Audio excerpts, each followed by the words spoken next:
sir. Varga Tamil. Sri M. Sri Bharath. Sri Bharath, please.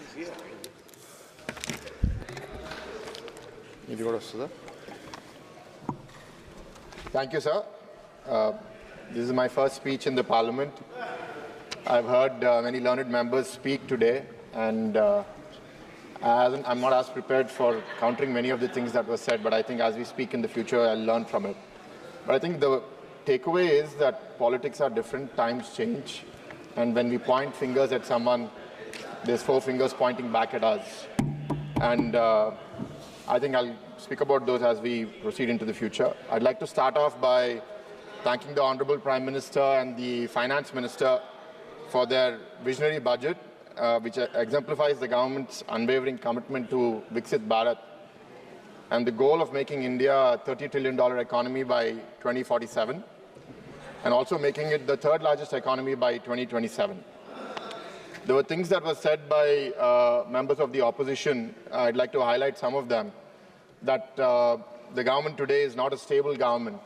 I'd like to remind everyone that when UPA 2 came into power in 2009, the UPA didn't get the magic numbers. They were under 273, and they had to take external support of other parties to form the government. Compared to the times then and parties over here that were part of that alliance, we are much stronger now than they were then. I'd like to also highlight that what we're doing now is the alliance is based on pre-election agreement between the political parties, and we've all come together based on the needs of our respective states. And I'll come back to why Andhra Pradesh needs help and what the challenges we've faced over the last 5 years. But I'd like to highlight certain aspects of the budget, I think, which will help us become Viksit Bharat by 2047. I'd like to start off with the focus on infrastructure, on capital expenditure. The 11.11 crores that have been committed to capital expenditure is about 12% greater than what there was committed last year. And I'd also like to appreciate the 1.5 lakh crores that have been given interest-free for multiple states across the country to leverage to build their own infrastructure. I'd like to also acknowledge the budget given for rural Bharat through the allocation of 2.66 lakh crores. I'd like to, in particular, appreciate the government for recognizing the challenges of the MSME sector by basically providing end-to-end support, from the new credit assessment for giving about 100 crores of loan without collateral, from giving support to stressed MSMEs during their times of difficulty, to giving them access to funds. I think the MSMEs are the backbone of the country, because across rural and urban areas, there's millions of MSMEs across the country that need that help. But through this development, we are not leaving people behind, because there are allegations of price rise and inflation. I'd like to remind here that the average inflation in the NDA government over the last 10 years has been about 5% as per the World Economic Outlook. But during the UPA regime of 4 to 14, the inflation was 7.5%. So there's a 2.5% average lower number of inflation in the last 10 years compared to the UPA regime from 4 to 14. So whatever complaints that the opposition has about price rise, I think they're pointing a lot more fingers at themselves. I think the commitment of the government to give budget support to 1 crore families for building housing, both in urban and rural areas, is much appreciated, and we look forward to getting that benefit in Andhra Pradesh also. I think the continued welfare support through the Pradhan Mantri Garib Kalyan Anna Yojana to 80 crore people, and continuing that for 5 more years, we appreciate that. And I'd like to specifically mention the water management that the city of Visakhapatnam that I represent is covered in that. Having toured the entire parliament during the campaign, and also having contested in 2019, this is an acute shortage and acute challenge that we face in our city with sewage and solid waste treatment issues. I'd like to also highlight the solar plan of providing about 1 crore houses with solar rooftops and about 300 units of electricity free.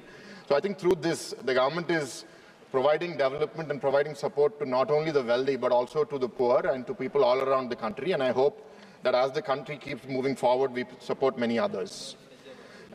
We've given a basic standard of living through these various initiatives. We've focused on infrastructure, we've focused on economic growth.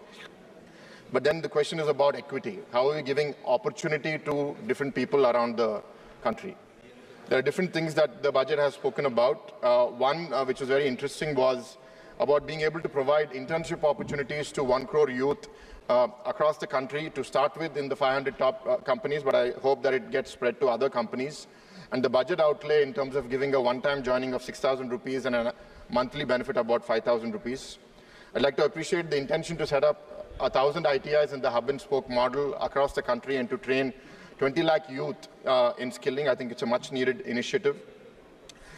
Being a person who is in higher education myself, I'd like to in particular appreciate the intention to give loan support of about 10 lakh rupees to every student who wants to pursue higher education in domestic institutions, and also giving 3% subvention on interest.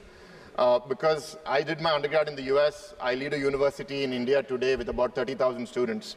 I've seen over the last 2 decades that increasingly the number of assets that one holds is going down. Most people have to take debt to educate their children.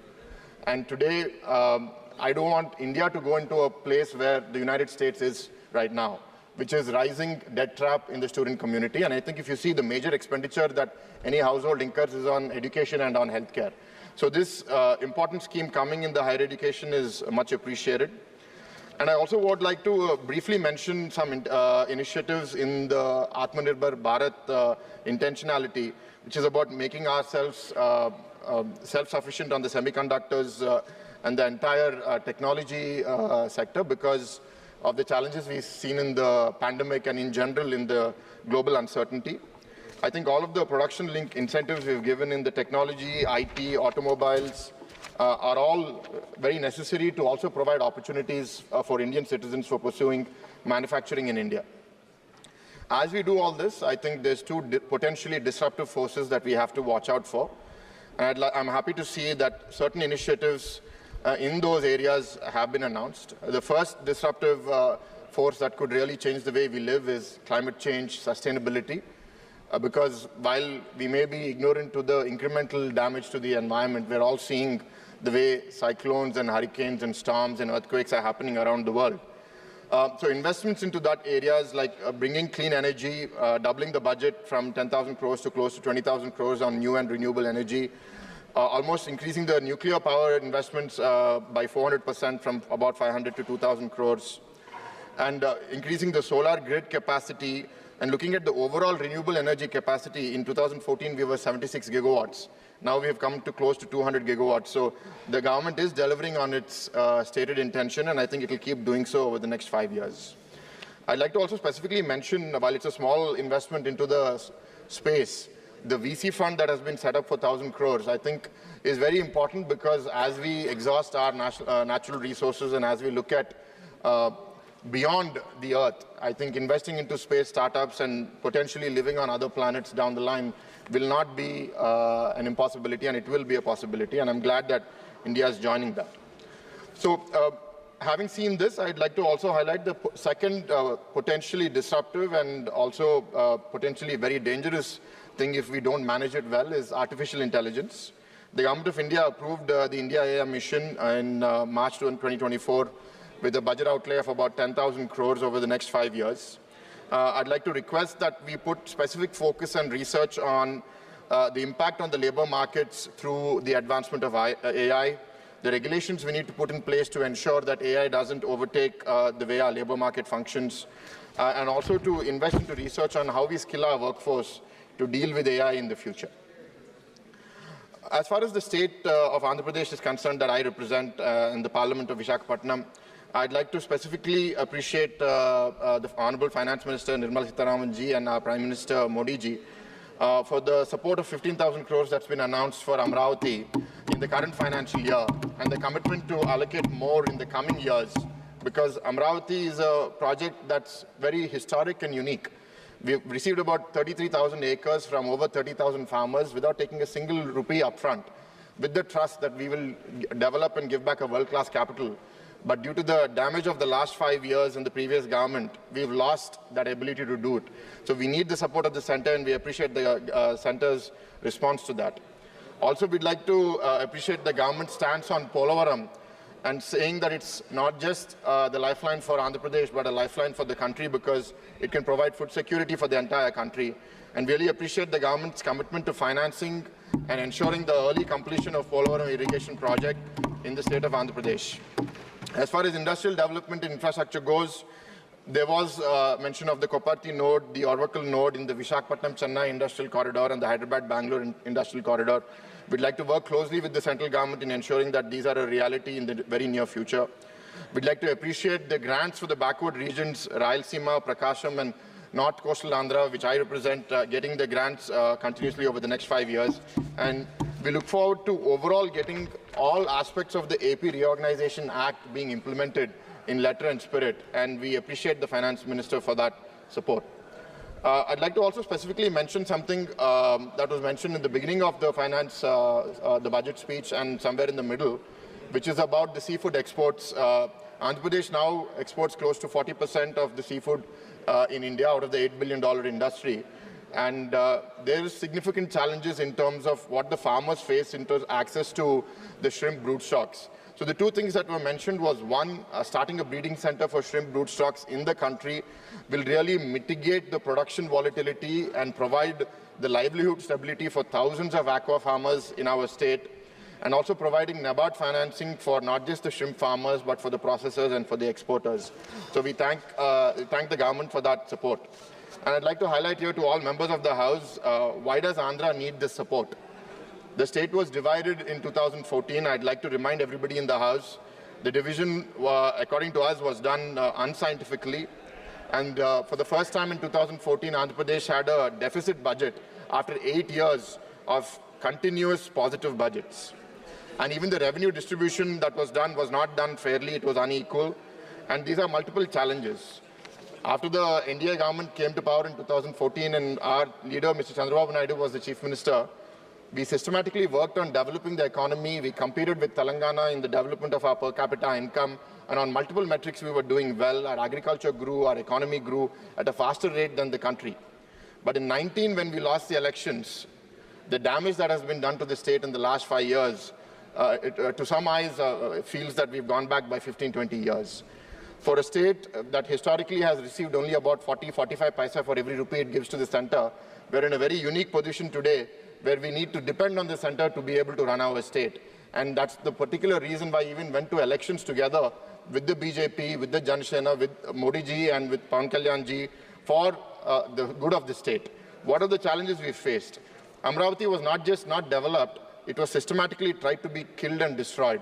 We've seen the farmers in Andhra Pradesh protest for over 1,200 days, close to 1,500 days, protesting against the earlier dictatorial regime in Andhra Pradesh.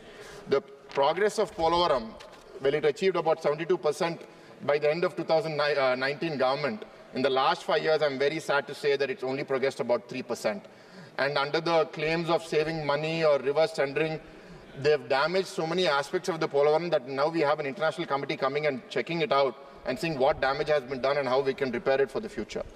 I'm also very sad that Andhra Pradesh, that was thriving, had the highest unemployment rate among graduate youth in India at about 24% in the year 2022-23. We seek to really reverse that. And overall, we still haven't released our white note on finances for the state. I think we will do that shortly, maybe today or tomorrow. But the state's debt is estimated to have reached about 13 lakh crores in many forms. Debt on the state, debt through corporations, many of which we don't know, debt through liabilities that have to be paid, debt through incentives that have to be paid. When we club all of this together, it's about 13.5 lakh crores. When we left office in 2019, the state debt was about 3 lakh crores, 3.5 lakh crores. In a period of 5 years, we've seen the debt go up by 10 lakh crores, and that's really crippled us in our ability to invest into our own future. And the off-products of that are many other failures. One such thing I'd like to highlight is the failure in the way that we've managed our power sector and leading to a loss of over 1.2 lakh crores in the power sector alone. I can keep going on, but I think the people of Andhra Pradesh have recognized these failures in governance. And when we came together, the BJP, Jan Sena and TDP, and we went to the people that we need to beat this dictatorial regime, they have given us a historical mandate of 164 seats out of 175 seats. We've won 21 seats in the NDA. I'd like to remind members of the opposition that we've gone together. It's not that BJP has 3 MPs in Andhra Pradesh, but the NDA has 21 MPs in Andhra Pradesh, and that is a very strong part of the government today. We'd like to continue to seek central support over the next few years because we'd like Andhra to come back onto its feet. As was said before, strong states make for strong countries, and competitive federalism is very good for all states to compete in a very positive manner. So we would like to continue to do that, but we seek that help in the short term so that Andhra can get back onto its feet. We're very confident that under visionary leadership of our leader Chandrababu Naidu ji, we had difficulties in 1995 when we came into power, when he became Chief Minister. We had difficulties in 2014 when we came into power, but we've never seen difficulties like this, what we have now in 2024. In fact, just yesterday, our Chief Minister speaking in the House, the Legislative Assembly, was saying that I can't even announce the budget of the state because that's how bad things are. I need 2 months' time to study how bad things are before I can even announce a budget for the state.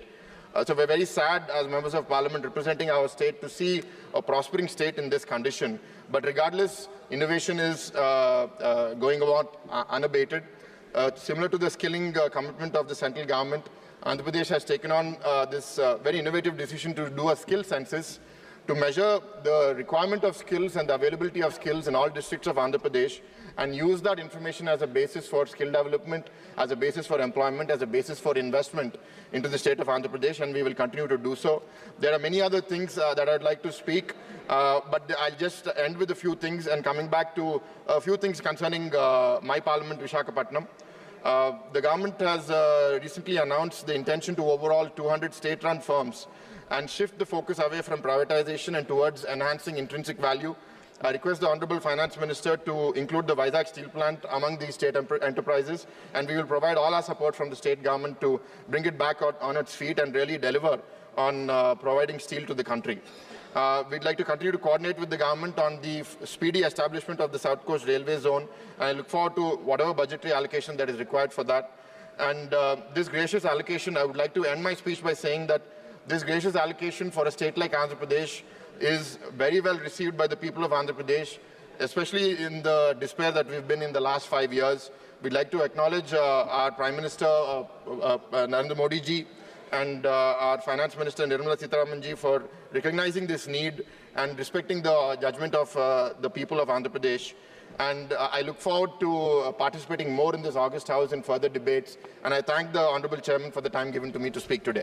Thank you. Thank you.